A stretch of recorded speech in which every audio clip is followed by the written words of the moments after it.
Hi, this is James Zhang, and I'm here with Brett Luskey of Fairmont Management. And Brett, thanks for joining. Maybe to kick it off, give people a little bit of your background and what you guys do. Sure. Good morning, James. Thanks for having me this morning.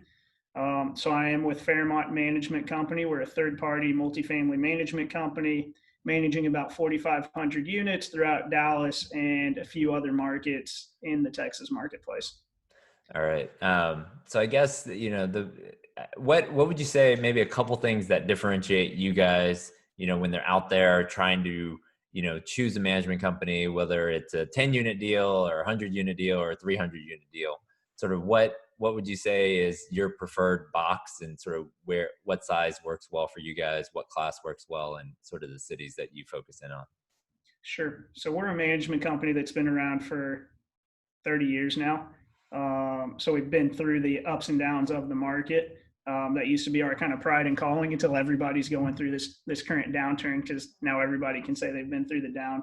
But we really focus and pride ourselves on getting to know each individual property, James. So if I take over your property or somebody else's property, we don't try and fit everybody into one box. We take a step back and look at what is best for each individual property. Even if you own three different properties, each one is a different organism, different company, and they need to be treated as such.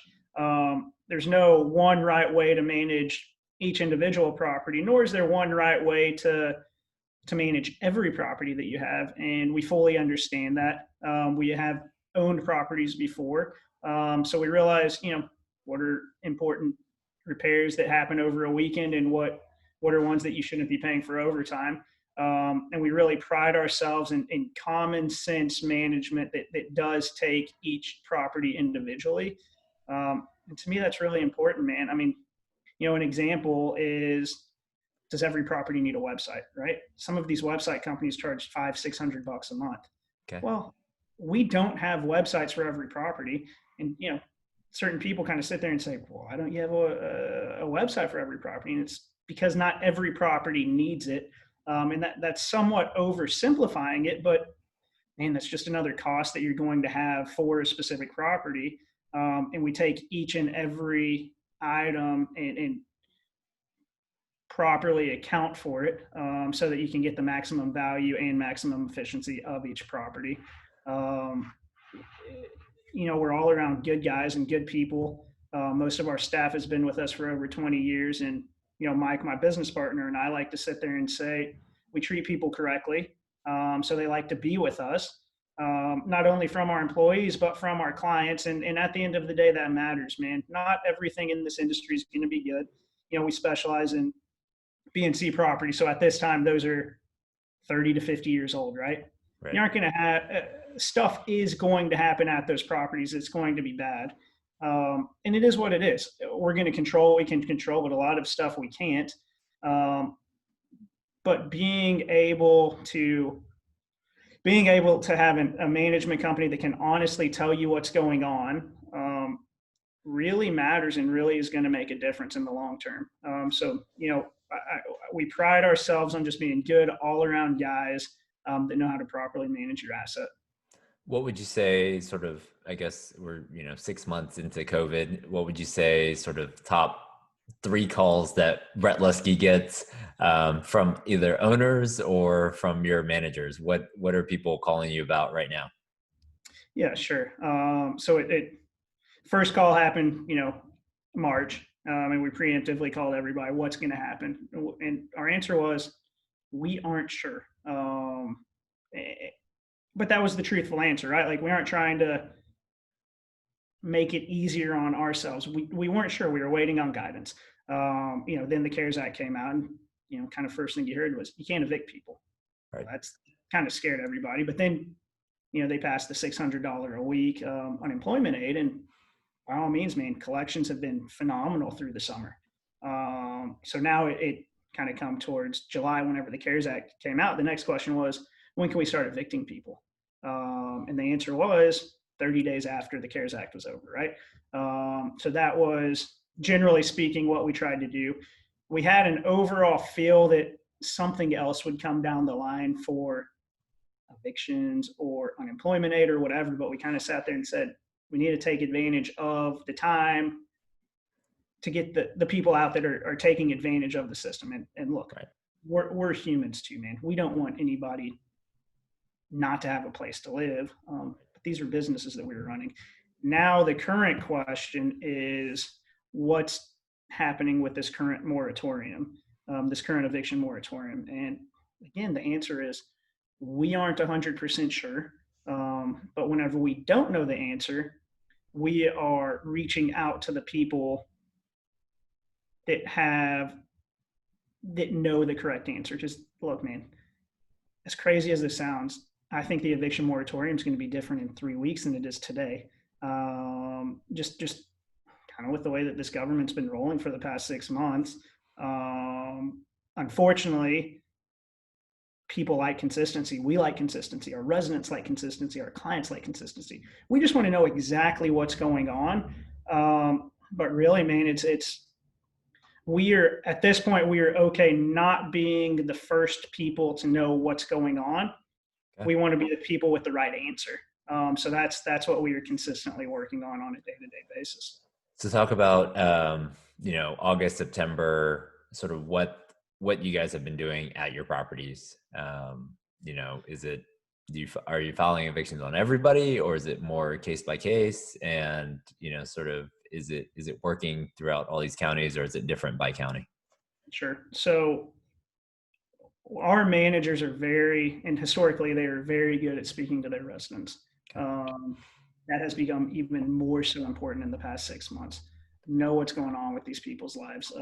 Give them the tools to be able to go out and find help or find jobs. Our managers are updating our delinquency reports daily because what you tell me today is different than what you could tell me tomorrow. So you have those sorts of residents that are constantly in contact. Hey, man, I lost my job, or I had COVID. I've been out for 2 weeks. Let me try and make it up, right? Well, at this point, it's hard to evict people. So if you're going to come in and make a good faith effort and pay me $500 of your $700 this month and roll over the $200 towards next month, I'd rather have $500 than zero. So on that point, real quick, if someone gives you a partial, you can't evict them then. Is that correct? Right. Okay. I mean, but you really can in general, even when there's going on. But there's look, again, I relate this to our common sense way of managing, right? $500 is $500 more than zero. Right. And if we're going to be able to get you out for 6 months and you're making the good faith effort to pay every month, and you are paying, and you're paying a substantial portion, that matters in this world. If we feel like you're taking advantage of the situation and saying, well, I had a water leak one time under my sink, and because of that, I haven't paid you in 6 months, that's a different sort of situation. So we are taking each situation on a case-by-case basis. Look, that's typically how we manage anyways. We're managing B and C class properties. These are residents that, quite honestly, are a flat tire or two away from having trouble paying their rent for the month anyway. So we're somewhat used to it, but it's at this point, it's really not letting people take advantage of the situation that they have. What would you say? So we work with a lot of general partners. They hire third-party property management. What should those guys be doing right now? Man, reading up and working hand in hand with the management company, figuring out what your big picture is from 6 to 12 months from now, and letting the management company go deal with it. But look, man, we have calls with a lot of our GPs on a weekly, bi-weekly basis just to kind of give the broad macro level view of the property. I'm not going to tell you that, we went and changed the toilet out in unit 213 the other day. But we do go over delinquency reports and stuff like that, just so that, look, man, it helps you to be able to forecast also. Like, we have some properties right now that have $40,000 of delinquent rent, right? It's the 11th of the month. But at the same time, these are properties that historically collect later in the month. So if somebody's going to pay you on the 25th of August, they aren't going to turn around and pay you in the first week of September. They're going to pay you in the 25th. So it's just being in contact with your management company, but trusting them and knowing that they are doing the right job. And look, if you're hiring one of these third-party management company, a larger reputable company, you should be able to trust them. If you can't, you can. Absolutely. I don't know if it's time for your pro forma budgets for next year. What is your forecast? I know it's crystal ball time, but when you're projecting rents, expenses for next year, sort of high level, what are you guys seeing across those, broader categories? Sure. So look, if you can't evict people, your expenses or your turnover expenses are going to go down a little bit just because you can't turn over the units. Overall, though, expenses they stay more the same rather than your forecasted income, right? Because income over the past 8 years in Dallas always goes up, Oh, right? There sure. hasn't really been much plateauing or even downward turn a little bit. This is at least the first quarter of 2021. I mean, look, man, we're going to be dealing with more residents that are going to be looking for that $25 deduction in rent. So if my unit's $1,000 and the one across the street is $975, that's going to matter. And because people are tight right now. And I also think having a realistic view of that market is going to set you up for success. I just don't really see the 4 to 8% rent growth that you know has been there. So is $25 enough for someone to move, you think, across the street? Totally. Totally. Look, Okay.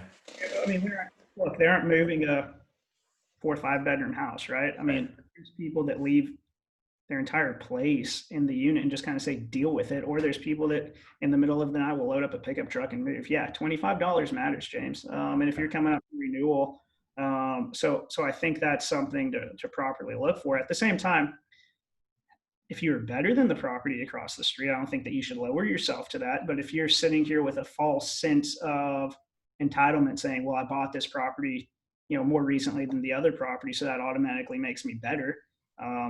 It's time to have some interest, some self introspection and properly realize what the property is. At what point in a lot of properties were sitting at 95% occupancy, rents were going up. At what point do you feel you start slicing the rent $25 or $50 when you start sliding into 90, 85? Like what occupancy level do you guys sort of try to maintain before you start dropping the rent to keep the place full to some extent? So this is again why we treat each property individually, James, Right. and with each client individually, because there's going to be clients that have different thresholds, right? So I don't sit here and say, no matter what happens at $90 or at 90%, we count it, right? We also look at it from a unit by unit basis. If you're dealing with 1, 2, and 3 bedroom properties, your 1 bedrooms very well might lease quite differently than 3 bedrooms. So that's the sort of stuff that we're tinkering with. It's not just a straight, we're at 90% occupancy. It's we have 5 1 bedrooms available, or we have in 1 2 bedroom that there's a different inventory level. One of the keys that we like to do also is offering a one-time move-in special, a concession so to speak, just because it doesn't increase the loss to lease right there, right? So if $50 a month off your rent, $600.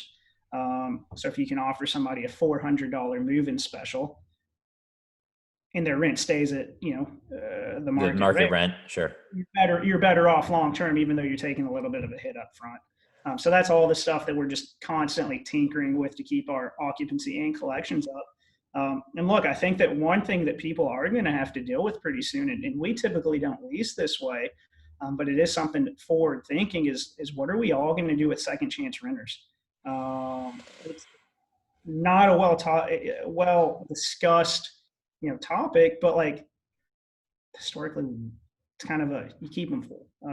We don't have to let you in because we keep you full, right? And this is as a client sitting here thinking, what am I going to do if somebody says in the past, 6 months ago I lost my job, my bad debt was up to $3,000, I had to move out, but now I have a job again.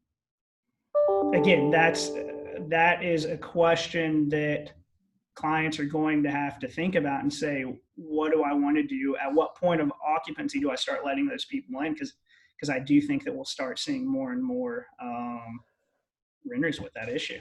So I was just about to ask you about tenant screening, and you already brought it up. So I appreciate that. It makes it a lot easier on my side. So what I was talking with some general partners this week, and they are seeing a lot of traffic.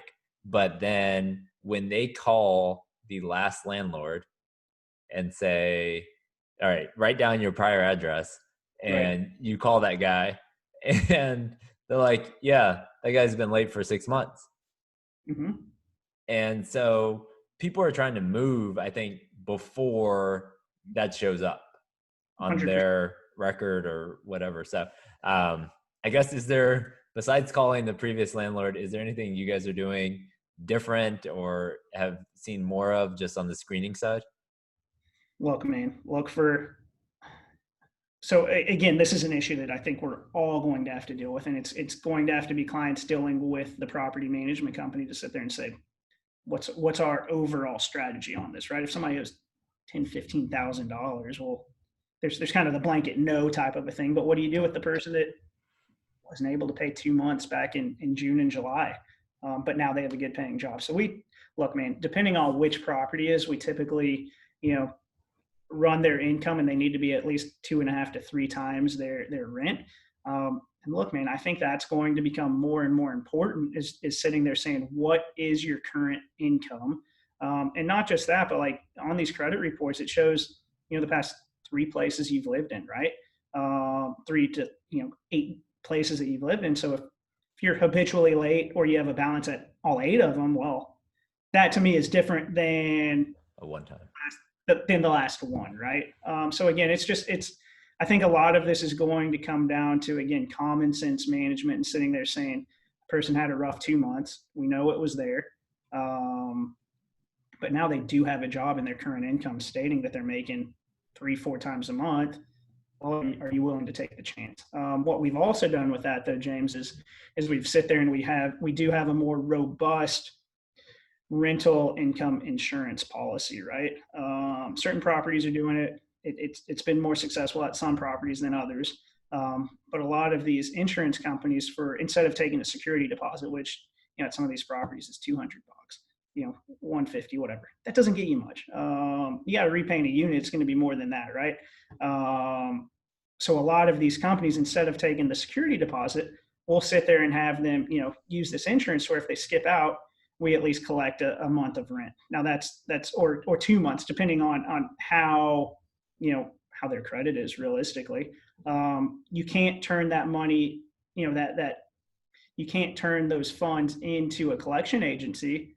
But at the end of the day, just because you turn money into a collection agency doesn't mean somebody's going to pay. So at a minimum, if they skip out at month 9, well, you collect 10 months rather than 9 months, which again matters. So that's something that we have implemented, which seems to help quite a bit. Just kind of lessen the blow just a touch.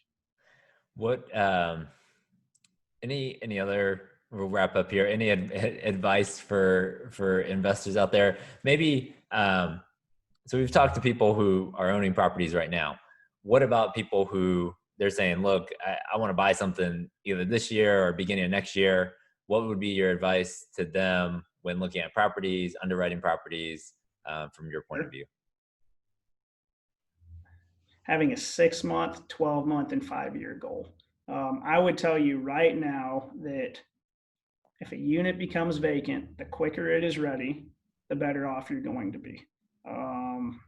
If you're naturally sitting there saying in 5 years we want to have all plank vinyl floor, that's a great goal to have.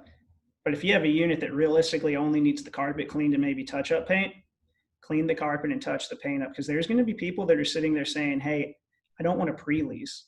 I want to move in tomorrow.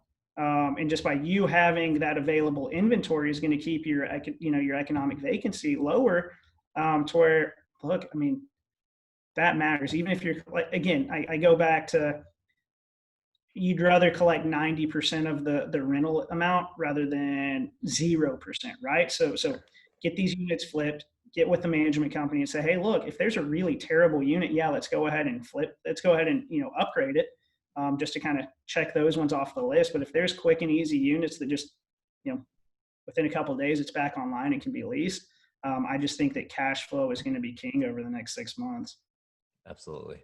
Well, I appreciate you coming on, Brett.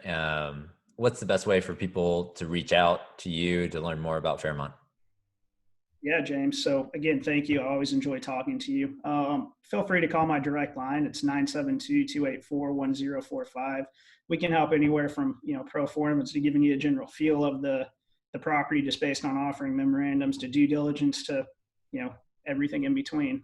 So we'd love to help, and we look forward to seeing y'all all at the Old Capitol event. All right. Thanks a lot.